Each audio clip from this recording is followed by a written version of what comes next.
Chief Minister Conrad Sangma on Wednesday assured reforms in the Meghalaya Public Service Commission Mpsc following the demand to do away with personal interviews for Grade 4 jobs.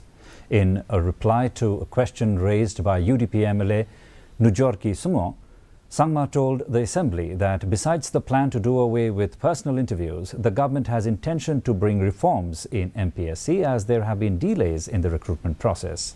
Earlier, Sungo alleged favoritism and nepotism during personal interviews for the Grade 4 post. The Honourable Chief Minister to kindly examine this matter as soon as possible and make sure, sir, that our state also will abolish the personal interview for Grade 4 so that we can ensure that there is no nepotism and favoritism for the job recruitment.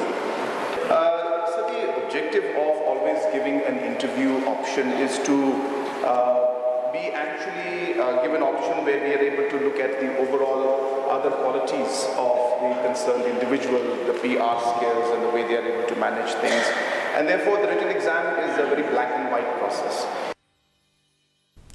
Opposition leader Ronnie Lingdor of the Congress on Wednesday